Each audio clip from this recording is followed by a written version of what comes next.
ينزل الملائکۃ بالروح من امرہ علی من یشاء من عبادہ، وہ اتارتا ہے فرشتوں کو اپنے امر کی ایک روح کے ساتھ اپنے بندوں میں سے جس پر چاہتا ہے۔ یہ الفاظ بہت اہم ہیں۔ اتارتا ہے فرشتوں کو، حضرت جبرائیل علیہ السلام ہے کہ جو وحی لے کر آئے۔ کس پر اتارا؟ محمد رسول اللہ صلی اللہ علیہ وسلم علی من یشاء من عبادہ، اپنے بندوں میں سے، انسانوں میں سے جس کو بھی اللہ نے چنا اور پسند کر لیا، اس پر حضرت جبرائیل وحی لے کر آئے۔ بالروح من امرہ، اپنے امر، اپنے معاملے کی ایک روح کے ساتھ، اس سے مراد وحی ہے۔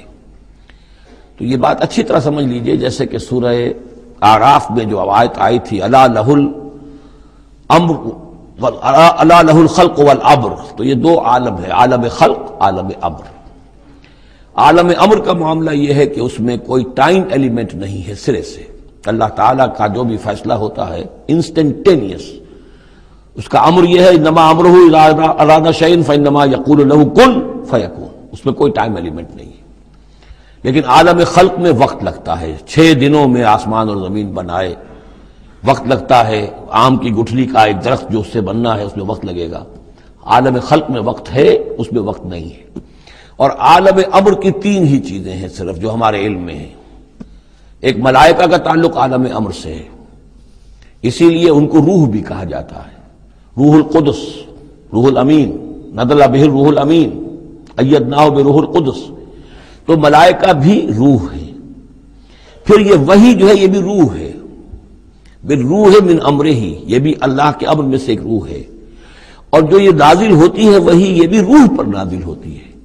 وحی جو حضور کو آئی ہے وہ حضور کے کانوں کے ذریعے سے نہیں، حضور کے آنکھوں کے ذریعے سے نہیں، بلکہ حضور کے قلب مبارک پر براہ راست، اور قلب مسکن ہے روح محمدی کا۔ تو جو فرمایا کہ نزل بہ روح الامین علی قلبک، یہ تو آپ کے دل پر نازل ہوا ہے۔ تو روح محمدی ریسیپینٹ ہے وحی کی، روح الامین لانے والا ہے وحی کا، اور وحی خود بھی روح ہے۔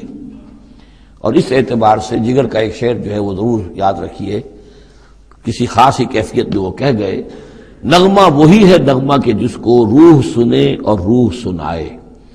یہ جو نغمہ ہے روحانی قرآن کا، یہ روح الامین نے سنایا، روح محمدی نے سنا، صلی اللہ علیہ وسلم علیہ الصلوۃ والسلام۔ ينزل الملائکۃ بالروح من امرہ علی من یشاء من عبادہ، وہ نازل فرماتا ہے فرشتوں کو اپنے حکم کی ایک روح کے ساتھ اپنے بندوں میں سے جس پر چاہتا ہے۔ کس لیے؟ ان انذروا انہ لا الہ الا انا فاتقون، کہ خبردار کر دو میرے بندوں کو کہ میرے سوا کوئی معبود نہیں ہے، بس مجھے سے ڈریں، میرا تقوی اختیار کریں۔